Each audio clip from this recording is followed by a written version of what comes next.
So hi guys, நான் உங்களிடத்துல இந்த பாணி. ஸோ இன்றைக்கி வந்து Q&A பார்க்க போகிறோம். ஆக்சுவலாக நேற்று திங்கக்கிழமை போட்டிருந்துருக்கணும். கொஞ்சம் வேலை பளுவினால மிஸ் ஆகி போச்சு. ஸோ இனிமேல் திங்கக்கிழமை கரெக்டாக வந்துடும். ஓகே, ஸோ இன்றைக்கி ஒரு நாள் மட்டும் டிலே. Yeah okay. இவங்க பேர் என்னன்னு தெரில, ஆனால் வழக்கமாக நம்ம கேள்வி கேட்குறவங்க தான். ஸோ அவங்க என்ன கேட்குறாங்கன்னா, இந்த உலகை வந்து உண்மையில் கடவுள் படைத்தாரா, அல்லது இந்த உலகில் உண்மையில் கடவுள் இருக்கிறாரா? ஏனெனில் இந்த பிரபஞ்சம் தன்னிச்சையாக இயற்கை விதிக்கு உட்பட்டு சுய காரணம் மற்றும் நிபந்தனைகள் சார்பாகத்தானே நடக்கிறது. பிறகு இங்கு எங்கே கடவுள் வந்தார், எதற்கு கடவுள் தேவை அப்படின்ட்டு. இந்த பிரபஞ்சம் அப்படிங்கிற ஒன்று அதனுடைய நோக்கில் அது பாட்டுக்கு நடந்துக்கிட்டு இருக்கு. ஒன்று ஒன்று நடக்குது அப்படின்னு சொன்னால் ஒரு காரணம் காரியம் அப்படிங்கிறது இருக்குங்கிறது உண்மைதான். அதுலலாம் இல்லைன்னு இல்லை. இந்த காரணமும் காரியமும் ஏற்படுவதற்கு ஒரு சக்தின்னு ஒன்று இருந்தது இல்லையா? அந்த ஆதி தொடக்கம்ங்கிற ஒன்றுக்கே ஒரு சக்தி ஒன்று இருந்தது இல்லையா? அதுதான் கடவுள். ஸோ அது இல்லைன்னா இப்படி ஒன்று நடக்கிறதுக்கே வந்து வாய்ப்பு அப்படிங்கிறது எள்ளளவும் கிடையாது. ஸோ கடவுள் இல்லாமல் எதுவுமே நடக்காது. சரிங்களா? அவன் அன்றி ஓர் அணுவும் அசையாது.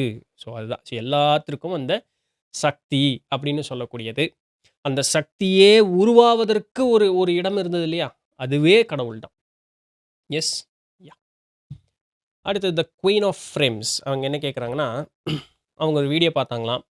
தி டீமன் ஹூ ரூல்ஸ் ஓவர் சித்தர்கள் அப்படின்னு சொல்லிட்டு, இது உண்மையா? எக்ஸ்பிளைன் பண்ணுங்கன்னு. நீங்கள் என்ன வீடியோ பார்த்தீங்க? அதில் என்ன சொன்னாங்கன்னு எனக்கு எப்படி தெரியும்? நான் அது எப்படி உண்மையான்னு சொல்கிறது? தவிர எந்த ஒரு டீமன் அப்படின்னு சொன்னால் தமிழில் வந்து லிட்ரலாக என்ன சொல்கிறது? பேய், சாத்தான் அப்படிலாம் சொல்லுவோம். சித்தர்களையே வந்து ஆளக்கூடிய அளவுக்கு அப்படியெல்லாம் யாரும் இருக்கிறதுக்கு வாய்ப்பு அப்படிங்கிறது எள்ளளவும் கிடையாது. அதாவது எல்லா சித்தர்களும் வலிமை வாய்ந்தவர்கள், வல்லமை வாய்ந்தவர்களா அப்படின்னு கேட்கும்பொழுது இல்லை. ஆனால் வல்லமை வாய்ந்த சித்தர்கள், அவர்களுக்கு ஒப்பீடே இல்லைங்கிற அளவுக்கு வல்லமை வாய்ந்த சித்தர்கள் அப்படிங்கிறவங்க உண்டு. தவிர ஒரு ஒரு இந்த மாதிரி டீமன், சாத்தானோ, பேயோ அந்த மாதிரி சொல்லக்கூடிய ஏதாவது ஒன்று கூட சித்த பெருமக்களை ஆளக்கூடிய அளவுக்கு அது அவங்களுக்கு வந்து வல்லமை அப்படிங்கிறது எள்ளளவும் கிடையாது. தவிர நீங்கள் என்ன வீடியோ பார்த்தீங்கங்கிறத பற்றி எனக்கும் தெரியாது. சரிங்களா? அதில் என்ன சொல்லப்பட்டிருக்கணும் ஆப்வியஸ்லி எனக்கு தெரியாது. ஸோ நான் சொன்னது பொதுவான ஒரு பதில். சித்தர்கள் வந்து எல்லாத்தையும் ஒன்றா பார்க்குறாங்க அப்படிங்கும் பொழுது யாரை வழிபடுறது? ஆ ய யார் வந்து நம்மளை ஆ ஆ ஆட்சி செய்வது அப்படின்னு சொல்லக்கூடிய அந்த ஒரு இது. யார் இங்க வழிபடுறதுக்கும் கிடையாது. நம்ம யாரும் இந்த இடத்துல ஆட்சியும் செய்வது கிடையாது. நம்மளுடைய முழு சுதந்திரத்தில நம்ம இங்க இருக்கோம். இங்க இங்க நாம அப்படின்னு சொல்லியும், நாம செய்யக்கூடிய செயல்கள் எல்லாமே எத பொறுத்து நடக்குது அப்படின்னு சொல்லும்பொழுது, நம்மள பொறுத்து மட்டும் தான் நடக்குது. என் மனம் என் மனம் சொல்லுவதற்கு ஏற்றாற்போல் நான் அசைகிறேன். அவ்வளோ மட்டும் தானே தவிர மத்தபடி வேற எதுவுமே கிடையாது. இப்படியெல்லாம் நாம நடந்துக்கிறதுக்கு ஒரு இடம் அப்படிங்கிறது ஒண்ணு ஏதுவா இருக்கு. இப்படியெல்லாம் நடந்துக்கிறதுக்கு ஒரு சக்தி அப்படிங்கிறது ஒண்ணு ஏதுவா இருக்கு. இந்த இடமும், அந்த இடத்தில் பயணிப்பதற்குண்டான சக்தி 2ம் கொடுத்தது இறை. இத குடுத்துட்டு அது பாட்டுக்கு பேசாம இருந்துகிட்டே தான் இருக்கு. சரிங்களா? அது வந்து நம்மள வந்து பின்னாடி அங்கஸ்த வச்சு குத்திக்கிட்டே இருக்காது. இப்படி பண்ணு, இப்படி பண்ணாத, இப்படி பண்ணு, இப்படி பண்ணாதன்னுலாம் அதெல்லாம் பண்ணாது. அப்பன்னா நமக்கு சுதந்திரமே இல்லையே! சரிங்களா? யாரோ ஒருத்தங்க நம்மள ஆண்டுகிட்டே இருக்கணும்னு நீங்க நெனைக்கிறீங்கன்னு நெனைக்கிறேன். அந்த அந்த நெனப்புலருந்து வெளிய வர்றதுக்கே நெறைய பேர் தயாராவே இல்ல போல. யாரு கிரேட்டர்? பெரியவங்க யாரு? ஒரு ஒரு பெரிய ஒரு படையை தலைமை தாங்குபவரா? தன்னுடைய புலன்களை வந்து கட்டுக்குள்ள கொண்டு வந்தவரா? அப்படின்னு சொல்லி புலன்களை கட்டுக்குள் கொண்டு வந்தவரே பெரியவர். ஆ 1 அவர் கடவுளை வந்து உணர்வதற்கு 1 மணி நேரம் தியானம் அப்படிங்கிறது போதுமா? அப்படின்னு சொல்லி, ஒரே நொடிப்பொழுதினும் குறைவான நேரம் கூட போதும். ஆனா, அந்த அளவுக்கு மனம் வந்து இறையோடு ஒன்றி இருக்கக்கூடிய அளவுக்கு மனம் பக்குவமாச்சு அப்படின்னு சொன்னா, அந்த இடத்துல காலம், நேரம் அப்படிங்கிறதெல்லாம் கிடையாது. காலம், நேரத்திற்கு அப்பாற்பட்டவன் இறைவன். ஸோ, காலமே இறைவன் தான். ஸோ, அதனால 1 மணி நேரம்ங்கிறது அர்த்தமற்றது. அது அது காலமில்லாத ஒரு இடத்திற்கு நாம் பயணிக்க போறோம். ஸோ, அந்த அளவுக்கு மனம் ஒடுங்கி அந்த ஒரு நிலைக்கு போம்பொழுது, அது அது அந்த நொடிக்கும் குறைவான அந்த ஒரு நேரத்தில கூட இறைவனை உணர முடியும். பெரியவர்கள் வாக்கு. என்ன கேட்குறாங்கன்னா, கேன் ஒன் பிகம் எ சித்தர் அன் திஸ் ஏஜ்? ஓ! இந்த காலகட்டத்தில வந்து சித்தர் அப்படிங்கிற ஒரு நாள் நம்ம ஆக முடியுமா? ஆ தியானத்தின் மூலமாக இறையை உணர முடியுமான்னா, முடியும் தாராளமா. சித்தராகணும்னா அது ஒரு ப்ரொசீஜர். அது ஒரு வாழ்வியல் முறை. அந்த வாழ்வியல் முறையை நமக்கு கற்றுத் தருவதற்கு ஒரு ஒரு சித்தர் வேணும். இன்னைக்கு நெறைய பேர் அடமொழிக்கு சித்தர்ன்னு பேர் வச்சு சுத்துறாங்க. அது சும்மா அதெல்லாம் ஊரேமாத்துற வேல. நெறைய பேர்கள் அடைமொழிகள் நெறைய இன்னைக்கு எல்லாரும் வச்சுக்கிறாங்க. இல்லைங்களா? ஒருத்தர் இப்ப அடைமொழிய சொன்னேன்னா, அவங்களோட மைண்ட் ஒருத்தர் கூட கனெக்ட் ஆயிருங்கிறதுனால அந்த அடைமொழிகள சொல்லாம இருக்கேன். ஸோ அந்த மாரி இன்னைக்கு குருன்னு சொல்லுகிறதுக்கு நெறைய அடைமொழிகள் நெறைய பேர் வச்சுக்கிட்டு இருக்காங்க. அதற்குண்டான இலக்கணமெல்லாம் அவர்களுக்கு இருப்பதில்ல. பட் நெறைய பேர் வந்து அவங்க மேல ஈடுபாடோடு இருக்கத்தான் செய்றீங்க. But that is okay. அது அவரவருடைய தனிப்பட்ட விருப்பம். எப்படி இது வந்து சொல்லுவதற்கு எனக்கு அனுமதி, விருப்பம் அப்படிங்கிறது உண்டோ, அதுபோல இதை மறுப்பதற்கும், ஒப்புக்கொள்வதற்கும் உங்களுக்கும் அனுமதி உண்டு இல்லையா? ஸோ நான் அதில தலையிட மாட்டேன். ஏன் இத இந்த இந்த வார்த்தைகள்ல ஏன் சொல்ல வரேன்னா, ஒரு சித்தராகணும்னா, அந்த சித்து நிலையிலேயே இருந்து, சித்து நிலைய பத்தி தெரிந்த ஒரு சிவசித்தர் மட்டுமே இன்னொருத்தர சித்தராக்க முடியும். தடம் தெரிஞ்சா தானே கூட்டிட்டு போறது. நானே குருடன். இன்னொரு குருடன் எப்படி கூப்பிட்டு போறது? இல்லையா? குருடும் குருடும் சேர்ந்து குருட்டாட்டம் போடுவது போலன்னு திருமூலர் திருமந்திரத்தில எழுதுவார்ல, அந்த மாரி ஆயிரும். அப்படி யாராவது ஒரு உண்மையான சித்தர் உங்களுக்கு கிடைக்கப் பெற்றார் அப்படின்னு சொன்னா, அது நீங்க முன் செய்த தவத்தினுடைய புண்ணியம். அதன் வழியாக தாராளமாக நீங்க வந்து சித்தராகலாம். தியானத்தின் மூலமா மட்டும் தான் இறைய உணர முடியுமான்னா, கிடையாது. தியானம்ங்கிறது பல இறைய உணர்வதற்குண்டான பல வழிகள்ல அதுவும் ஒரு வழி. சரிங்களா? தியானமும் ஒரு வழி. ஆனா, அது வந்து நம்மள வந்து அந்த இறையோடவே நிலைத்து நிற்பதற்கு நல்லபடியா உதவி செய்யக்கூடியது. ஆனா, அத தவிர இதர நிறைய வழிகள் அப்படிங்கிறதும் உண்டு. சித்தர் அப்படிங்கக்கூடிய வழி இந்த மாடர்ன் வேர்ல்டுலயும் இன்னும் இருக்கா? நம்ம வாழ்க்கையெல்லாம் சித்தர் வழின்னுலாம் சொல்லிலாம் இது பண்ண முடியாது. யாரோ ஒருத்தர் தன் பேருக்கு பின்னாடி சித்தர்ன்னு அடமொழி வச்சுக்கிறவங்கலாம் சித்த வாழ்வு வாழ்றாங்கன்னும் கிடையாது. அது அதுதான் சொல்றேனே, அவங்கள சராசரியா இந்த உலகத்துக்குள்ள நம்மனால இப்ப பார்க்க முடியறதில்ல அப்படிங்கிறதுக்கு உண்டான காரணம், அந்த வாழ்வியல் முறை இன்னைக்கு வந்து இந்த உலகத்துக்குள்ள இல்ல.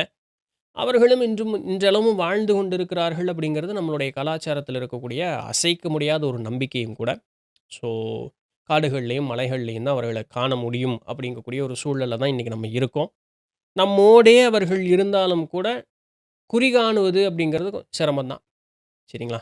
ஸோ அதனால அவர்கள இப்ப சித்த வாழ்வுங்கிறதுக்கு வந்து கால சூழல்லாம் ஒரு பெரிய இது ஒண்ணும் கிடையாது. எப்பேர்ப்பட்ட காலம் வந்தாலும் அவர்கள் வாழ்வது எப்படிங்கிறதுக்கு உண்டான நெறிமுறை அவர்களுக்கு தெரியும். அவங்க பாட்டுக்கு இருந்துட்டே இருப்பாங்க. எப்படி நம்மளுக்குன்னு ஒரு லைஃப் ஸ்ட்ரக்சர் ஒண்ணு இருக்கு இல்லையா? அதுபோல அவங்களுக்குன்னு ஒரு ஸ்ட்ரக்சர் இருக்கு. அவங்க பாட்டுக்கு இருந்துகிட்டே இருப்பாங்க. புதுசா நாம வந்து பென்ஸ் கார்லயும் போணும், சித்தராம ஆகணும்னா அது முடியாது. ஸோ ஏதாவது ஒண்ணு தான். ஆத்துல ஒரு கால், சேத்துல ஒரு கால்லாம் கிடையாது. ஓப்பன் ஏஐ வாட் அவங்க என்ன கேட்குறாங்கன்னா, என்லைட்டன்மென்ட்னா என்ன? அறிவின் முதிர்ச்சின்னு புரியுது. பட் உடல்ல இருந்து உயிர் பிரித்து எடுத்தால் தான் ஞானம்னு சொல்றீங்க. அது என்ன? சராசரி வாழ்க்கை சாமானியனுக்கு அது எப்படி அடைவது? அதாவது இப்போ அறிவினுடைய நான் தான் அன்னைக்கு சொன்னேனே, அறிவினுடைய முதிர்ச்சி எதுக்கு வேணாலும் தான் இந்த மொபைல் ஃபோன் இருக்கு. இப்ப இந்த மொபைல் ஃபோன வந்து அக்குவரானவனுக்கு எல்லாமே தெரியும். இந்த மொபைல், இந்த செல்லுலார் ஃபோன் அப்படின்னு சொல்லக்கூடியத வந்து அது வந்து இதுக்கு மீறி எனக்கு தெரிஞ்சவன் என்ன தவிர வேற எதுவுமே இல்லையா? அதில இருக்கக்கூடிய உள்ள இருக்கக்கூடிய சின்ன சின்ன காம்போனன்ட் முதல் கொண்டு இது பாடி மேனுஃபேக்சரிங் எல்லாமே எனக்கு தெரியும். அக்கு வேற ஆணி வேற. இந்த உலகத்திலேயே வந்து என்னைய விட இத தெரிஞ்சவன் அதிகமா நான் அறிவினுடைய முதிர்ச்சி, நான் அந்த பொருளின் சார்ந்து நான் என்லைட்டன்மென்ட் ஞானம் அடைந்து விட்டேன்னு அர்த்தம். இப்படி எல்லாத்துலயும் ஞானம் அடையலாமே! இல்லைங்களா? எல்லாத்துலயும் ஞானம் அடையலாமே! இந்த உடல் விட்டு உயிர் ஏன் பிரியணும்? அப்பதான் வந்து இறை ஞானம். ஏன்னா நீங்க அங்க போனா தானே அது என்னன்னு தெரியும். இப்ப அதுக்கு தான் அது. தவிர உடல் விட்டு உயிர் பிரிந்தால் மட்டும் தான் இறையை உணர முடியும்னு அவசியம் கிடையாது. இறை எங்க இருக்கு? இங்க இருக்கு. இங்க என்னன்னா, இங்க காமிக்கிறேன்னா, இருதய கமலத்தில் இறைவன் இருக்கிறார்ன்னு சொல்றாங்க. 2 இடம் இருக்கு. இது ஒண்ணு இருக்கு, இது ஒண்ணு இருக்கு. இருதய கமலத்தில் இறைவன் இருக்கிறார்ன்னு சொல்றப்ப, இறைவன் எங்க இருக்காங்க? எனக்குள்ள தான் இருக்காங்க. இப்ப நான் அது அமைதியா உட்கார்ந்தேன்னா, என்னுள்ளே இறையை நான் காண முடியுமே! நான் ஏன் உயிர வந்து உடல விட்டு பிரிச்செல்லாம் எடுக்கணும்? இது ஒரு வழி. ஆத்ம விசாரணையின்படி பார்க்கும்பொழுது, முழு அமைதியோடு இருந்து அன்பின் சொரூபமாக மாறும்பொழுது, கீதோபதேசத்தில சொல்ற மாரி கடமையை செய்வதற்காக மட்டுமே செய்ய வேண்டும்னு சொல்லக்கூடிய அந்த ஒரு மனோநிலை படைத்தவர்கள் எல்லாமே, ஆல்ரெடி அவர்கள் ஞானம் அடைந்தவர்கள் தானே! அதுக்கு அவங்க வந்து உடல விட்டு உயிர பிரிச்செல்லாம் எடுக்கலையே! இதெல்லாம் வந்து நம்ம ஒரு ஏதோ ஒரு இடத்துல ஒரு பாயிண்ட்ட எடுத்துக்கிட்டு, அது அப்படிதான் அப்படின்னு புடிச்சுக்கிற மாரி. நம்ம காணொளியிலேயே நிறைய காணொளிகள் வந்து ஞானம் அடைவதற்கு பல வழிமுறைகள வந்து சொல்லி போட்டுருக்கமே! இல்லைங்களா? அடுத்தது கிருஷாந்த் கணேஷ் அவங்க என்ன கேட்குறாங்கன்னா, ஒரு ஆன்மா வந்து எப்படி அதனுடைய அந்த வலிகளை வந்து முந்தைய பிறவியிலிருந்து எடுத்துட்டு வருதுன்னு. பாருங்க, வலி, வேதனை அப்படிங்கிறதெல்லாம் ஒண்ணும் கிடையாது. அப்படிங்கிறதெல்லாம் எதுவுமே கிடையாது. ஒரு ஞானி போய் கைய, கால அறுத்துட்டீங்கன்னு வச்சுக்கங்களேன், அவரு பாட்டுக்கு சும்மா தான் உட்காந்துருப்பாரு. அவர பத்தி எந்த கவலையும் பட மாட்டார், வருத்தமும் பட மாட்டார். ஏன்னா, இப்ப அதுக்கு அவருக்கு உடல் வலிக்காதா? வலிக்காத மாதிரி அவர்னால பண்ணிக்க முடியும். அந்த பெயின் ரிசெப்டர்ஸ்ன்னு சொல்றாங்க இல்லையா? அந்த வலி உண்டு பண்ணுவதற்குண்டான அந்த நரம்பு நாளங்கள்லேருந்து வரக்கூடிய அந்த சிக்னல்ஸ் அனுப்பக்கூடியது. அத அவரு கட்டுப்படுத்தல வச்சுக்க முடியும். இல்ல அத நான் ஏன் போய் கட்டுப்படுத்திட்டு இருக்கணும்? வலிக்குதா? ஆமா வெட்டுனா வலிக்க தானே செய்யும். அப்படிங்கிறத ஒப்புக்கொண்டு ஒரு வாட்டி பேசாம இருப்பாரு. அப்போ ஐயோ! இது போச்சே, கை போச்சே அப்படின்னு சொல்லக்கூடிய அந்த பயமெல்லாம் அவருக்கு இருக்காது. எதுவுமே இருக்காது. அவருக்கு எந்த அசைவும் உங்களால பார்க்க முடியாது. அவர் பாட்டுக்கு பேசாம இருப்பார். நீங்க என்ன பண்ணீங்கனாலும் அவர் பாட்டுக்கு பேசாம இருப்பார். அதே வேலைய நம்மகிட்ட பண்ணா, செயல் ஒண்ணு தான். ஆனா அணுகக்கூடிய விதம் மாறி போச்சு பார்த்தீங்களா? இப்ப அவருக்கு வந்து மகிழ்ச்சியும் இல்ல, துக்கமும் இல்ல, வருத்தமும் இல்ல, வலி வேதனைகளும் இல்ல, சுகமும் இல்ல, எதுவுமே இல்ல. அவர் பாட்டுக்கு சும்மா இருப்பார். நான் இருக்கேன், அதனால இருக்கேன். அவ்வளோ மட்டும் தான். அப்படி இருப்பார். அதே காரியம் நமக்கு நடந்தா, நம்மனால அத ஒப்புக்கொள்ள முடியுமா? முடியாது. அப்போ எந்த வலி வேதனைகள் எல்லாத்தையும் எதுவும் கொண்டு வர்றதெல்லாம் கிடையாது. இந்த இந்த பிறப்ப ஒரு நோக்கத்திற்காக வந்தேன்னு ஒரு ஞாபகத்த மட்டும் தான் ஆன்மா எடுத்துக்கிட்டு வரும். அத வந்து நம்ம பார்க்கும்பொழுது நமக்கு வேண்டுங்கிறது கிடைச்சா மகிழ்ச்சிங்கிறோம். கிடைக்கலன்னா வருத்தங்கிறோம். அது நம்மளுடைய பார்வையினுடைய இதுதான். பார்வைன்னா என்ன பார்வை? இந்த பார்வையா? இல்ல. அறிவினுடைய பார்வை. சரிங்களா? ஸோ என்னுடைய அறிவுக்கு கிடைச்சா மகிழ்ச்சி, கிடைக்கலன்னா வருத்தம்னு நான் இன்னும் நெனச்சுக்கிட்டு இருக்கேன். அவ்வளோ மட்டும் தான். அதனால எனக்கு இதெல்லாம் வந்து வலி வேதனைகளாகவோ, இன்ப துன்பமாகவோ நமக்கு வந்து தெரிஞ்சுக்கிட்டு இருக்கு. அவ்வளோ மத்தபடி வேற ஒண்ணும் இல்ல. சரிங்களா? ஆன்மா வந்து என்னைக்குமே நித்திய சொரூபி. அது வந்து எப்படிப்பட்டது? இறைவனுடைய முழு தன்மை கொண்டது. இறைவனுடைய தன்மை என்ன? நித்தியம் சுகமாக அப்படியே ஆனந்தமயமாக என்றும் மாறாத தன்மை கொண்டது இறைவனுடைய தன்மை. அதுதான் ஆன்மாவினுடைய தன்மையும் கூட. அந்த ஆன்மா மேல ஒரு ஒரு கழும்பு போல மறைத்திருக்கக்கூடியது தான் மும்மலங்கள் அப்படின்னு சொல்லக்கூடிய ஆணவம், கன்மம், மாயை. சரிங்களா? இந்த ஆணவம், கன்மம், மாயை எதை பொறுத்து வேலை செய்யுது? மனமான கருவியை கொண்டு வேலை செஞ்சுகிட்டு இருக்கு. சரிங்களா? அப்ப இதுதான் நம்மள வந்து பயமுறுத்தி, இங்க ஒரு ஒட்டுறவோட நம்மள வச்சுக்கிட்டே இருக்கிறது தான். இதை வென்றவர்கள் தான் ஞானியர்கள். அப்ப அவர்களுக்கு இந்த மாரி இருக்கக்கூடிய விஷயங்கள் எல்லாமே பரிவேதம் இந்த 2 விஷயம் இருக்குல்ல. இன்பம், துன்பம், அ வலி, சுகம் இந்த மாரி இந்த 2 தன்மையை தாண்டியவர்கள் அவர்கள். ஸோ ஆன்மா வந்து எதையும் கொண்டு வரது கிடையாது. ஆன்மாக்கு எந்த விதமான உணர்வுகளும் கிடையாது. அடுத்தது தமிழ் நயன். அவங்க என்ன கேட்குறாங்கன்னா, ஆம் ஒரு கீதை வந்து கூறினது மகிழ்ச்சி, எளிமையாக புரிய வைக்கும் திறன் அற்புதம். ஓகே. ஒரு சிறு திருத்தம். ஒன்றறக் கலக்கும் நிலை என்பதை விட, இரண்டறக் கலக்கும் நிலை என்பதே பொருத்தமானது. 2 அற 2 ஒன்றாய் ஆவது அப்படின்னு சொல்லி ஒரு வணக்கம் போட்டு ஒரு இது போட்டிருக்கிறாங்க. ஏன் இது வந்து நம்மளுடைய தமிழ்ல வழக்கே உண்டு. ஒன்றறக் கலத்தல் அப்படின்னு சொல்லி. 2 அறக் கலத்தல் அப்படின்னு சொன்னா, 2ன்னு இல்லாம நான் கலக்கணும்னு. ஆனா நம்ம பெரியவங்க என்ன சொல்றாங்க? 1 ஒண்ணுன்னே இல்லாம கலந்துருன்னு. ஏன் அத சொன்னாங்க? ஏன்னா, மூலர்பிரானுடைய இத நம்ம எப்பவுமே பார்த்துக்கிட்டே இருக்குமே. "பதி, பசு, பாசம் என்பகர் மூன்றில் பதியினைப் போல் பசு, பாசம் அனாதி." இந்த முதல் 2 வார்த்தை இருக்கட்டும். சரிங்களா? அ பசு, பாசம் அணுகில் பதியினை அணுகா பசு, பாசம். பதியணுகில் பசு, பாசம் நிலாவு. சரிங்களா? பதிங்கிறது இறைவன், பசுங்கிறது ஆன்மா, பாசம்ங்கிறது மலம். இந்த இறையை வந்து இந்த ஆ ஆன்மாவும், இந்த மலமும் வந்து ஒன்று சேருவதே கிடையாது. ஆனா இறை வந்துருச்சு அப்படின்னு சொன்னா, இந்த ஆன்மாவும், இந்த மலமும் வந்து இருப்பதில்லை அப்படின்ட்டு. ஒன்று அற நான் தான் இந்த இடத்துல ஒன்று. அந்த ஒன்றே இல்லாம அப்ப அங்க என்ன இருக்கும்? இறை மட்டும் தான் இருக்கும். இதுதான் ஒன்றற கலத்தல். ஒன்று கூட இல்லாம அது ஒண்ணும் ஒண்ணா ஆயிறது. அதான் ஒன்றற கலத்தல். இந்த இறையோடு ஆன்மா ஒண்ணு சேர்ந்துருச்சு அப்படின்னு சொன்னா, அங்க என்ன இருக்கும்? இறையோடு ஆன்மா ஒண்ணு சேர்ந்துருச்சுன்னு நம்மளுடைய புரிதலுக்காக சொல்லலாம். ஆனா, அங்க என்ன இருக்கும் பாக்கி? அங்க இறை மட்டும் தான் இருக்கும். ஒன்று அற ஒன்றுன்னு ஒண்ணு சொல்லுவதற்கு ஒன்றுன்னு ஒண்ணு சொல்லுவதற்கே இல்லாம கலத்தல்னு அர்த்தம்.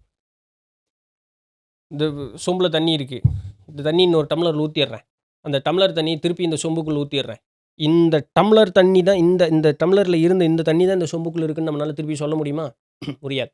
அதுதான் ஒன்று அறக்கலத்தல். ஒன்றுன்னு சுட்டிக் காட்டுவதற்கே இல்லாமல் அதோடு ஒன்றோடு ஒன்று கலத்தல்னு. அங்க இருப்பது இறை மட்டும் தான் இருக்கும். அதனால இந்த ரொம்ப புத்திசாலித்தனமா நம்ம வந்து பேசுறது அப்படின்னு சொல்லி தப்பு தப்பா புரிஞ்சுக்க கூடாதுங்கிறதுக்காக சொல்றேன். நான் உங்கள வந்து சிறுமைப்படுத்துறேன்னு நெனச்சுக்க வேண்டாம். ஏன் அத சொன்னாங்கன்னு அது புரிஞ்சுக்கணுமே தவிர, அது அப்படி இல்ல, இது இப்படி சொல்லணுங்கிறதுக்கு போக்கூடாது. அதுக்காக சொல்ல வரேன். ஏன்னா, இன்னைக்கு அது ஒரு வழக்கு உண்டு இல்லையா? ஒருத்தவங்க ஒண்ணு சொன்னாங்கன்னா, ஏன் சொன்னாங்க? எதுக்கு சொன்னாங்க? அதுக்கு உண்டான காரண காரியம் அப்படிங்கிறது என்னன்னே தெரிஞ்சுக்காம நாம அதற்கு சீர்திருத்தம் பண்றோம்ன்னு நம்ம போயிர்றோம். இன்னைக்கு அப்படி கருப்பு சட்டை போட்டு நெறைய பேர் சுத்திட்டு இருக்காங்க, சீர்திருத்தவாதிகள்னு. அப்படி நாமளும் ஆயிறக்கூடாதுங்கிறதுக்காக சொன்னேன். மத்தபடி வேற ஒண்ணும் இல்ல. ஓகே. நம்ம நவீன் இன்ஃபன்ட் அப்படிங்கிற ஒரு தம்பி என்ன கேட்குறாருன்னா, ஜீசஸ் தப்பு பண்ணவங்க ஜீசஸ் என்ன சொல்றாருன்னா, அப்படி தப்பு பண்ணவங்க பாவம் எல்லாம் மன்னிக்கப்பட்டது அப்படின்னு சொல்லுவார்ல. அப்ப அவங்க கர்ம வினையும் போயிருச்சுன்னு அர்த்தமா? ஆல்ரெடி தவறு செய்தவருக்கு கர்மம் பாதிக்காதா? அதாவது தவறு செய்பவனுக்கு தண்டனை உண்டு. இங்க தண்டனைங்கிறது ஒண்ணும் இல்ல. செயல் அதற்குண்டான வினை இல்லையா? இந்த செயலை தான் நம்ம கர்மம்னு சொல்கிறோம். செயல் அதற்குண்டான வினை. அப்போ கர்ம வினை, செயல் வினை இல்லையா? நான் ஒரு செயல் செய்கிறேன், அந்த செயலுக்கு உண்டான வினை. அது நன்மையாகவும் இருக்கலாம், தீமையாகவும் இருக்கலாம். இப்போது நன்மையோ தீமையோ ஏதோ ஒருத்தன் செஞ்சான், மனம் திருந்திட்டான். எப்போ திருந்துறான்? நன்மை செய்தாலும் சரி, தீமை செய்தாலும் சரி, இது 2மே நிலையற்றது. இது 2மே எனக்கு மறுபிறப்பை தரக்கூடியது. ஆனால் இதற்கு மேல் இருக்கக்கூடிய ஒப்பான ஒரு ஒப்பில் வைக்க முடியாத ஒரு உன்னதமான ஒரு நிலை இருக்குன்னு ஒருத்தன் புரிஞ்சுக்கிட்டு, இது 2மே ஆகாது அப்படின்னு சொல்லி அமைதியா உட்கார அந்த அளவுக்கு அவன் மனம் மாறி, இறையோடு ஒன்றர கலக்கக்கூடிய அந்த ஒரு நிலைமைக்கு போயிட்டான் பாருங்க. அவனுக்கு அதுக்கப்புறம் எங்க வினை இருக்க அவன்ட்ட? புரியுதா? அது நன்மையானாலும் சரி, தீமையானாலும் சரி. அங்க தான் செயலே இல்லையே! அப்புறம் எப்படி வினை இருக்கும்? நம்ம சொல்லிக்கலாம். அது எப்படி? அவன் தப்பு செஞ்சான்ல, தண்டனை கொடுக்கணும்ல. அது நம்மளுடைய மன திருப்திக்காக. நமக்கு இன்னும் அந்த காழ்ப்புணர்ச்சி அப்படிங்கிறது இருக்கு. நமக்கு இன்னும் புரிதல் இல்ல. அவ்வளோதான். ஆனா சாமி அப்படி பார்க்கறதில்ல. சாமி வந்து அப்படி பேர்ட்ஸ் ஐ வியூ, டாப் வியூல மட்டும் தான் பார்க்கும். இவன் மனதார திருந்தி விட்டானான்னு பார்க்கும். மனதார மாறி விட்டானா, திருந்துறதுக்கு ஒண்ணும் இல்ல. மனதார மாறி விட்டானா அப்படிங்கிறத பார்க்கும். மாறிட்டான். ஓகே, கம் ஆன் அப்படின்ற. அவ்வளோதான். வேற ஒண்ணுமே இல்ல. புரியுதா? ஸோ கடைசி கேள்வி. உங்க சேனலுக்கு எடிட்டர் ஆர் அசிஸ்டன்ட் யாராவது தேவைப்படுறாங்களா? படுறாங்க. ஆனா எடிட்டர் கிடைச்சிட்டாங்க. இப்போ வந்து ஒரு ஸ்டுடியோ ரூம் ஸ்பேஸ் நம்ம வீட்ல தானே இருக்கேன். ஸோ நான் எனக்கு தனிப்பட்ட ஒரு ஸ்டுடியோ ஸ்பேஸ்க்காக வெயிட்டிங்ல இருக்கேன். ஸோ அது என்னைக்கு வந்து திருவருள் நமக்கு தந்தருள் செய்கிறதோ, அன்னைக்கு வந்து எடிட்டரையும் கூப்பிட்டு, அங்க போய் நம்ம வந்து ஒரு டீம் ஃபார்ம் பண்ணணும் அப்படிங்கிற ஒரு ஐடியா இருக்கு. இப்போ இருக்கிற ஒரு வருமானத்திற்கு ஏற்ற அளவுக்கு ஒரு ஆளுக்கு சம்பளம் குடுக்கலாம் அப்படிங்கிற மாரி கேட்டேன். சாமி எனக்கு எடிட்டர் குடுத்துட்டாங்க. எடிட்டரோட எனக்கு இடமும் கேட்கணும்னு கேட்டிருந்திருக்கணும். நான் தான் லூஸ் தனம் பண்ணிட்டேன். பட் கேட்டிருக்கேன். கிடைச்சது. ஸோ ஒரு ஸ்டுடியோ ஸ்பேஸ் கிடைச்சிருச்சு அப்படின்னு சொல்லும்பொழுது, தாராளமாக எடிட்டர் வச்சு இது பண்ணிக்கலாம். மீதி தேவைப்படும் பொழுது நானே Instagramல சொல்றேன். சரிங்களா? ஆல்ரைட். ஸோ இதான் கேள்விகளும், அதற்குண்டான பதில்களும். பிடிச்சிருந்திருக்கும், இன்ஃபர்மேட்டிவா இருந்திருக்கும்னு நம்புறேன். நாளைக்கு வேற ஏதாவது ஒரு சுவாரஸ்யமான செய்தியில சந்திப்போம். அதுவரையும் தொடர்ந்து இணைந்திருங்கள். நான் உங்க இடத்துல நன்றி.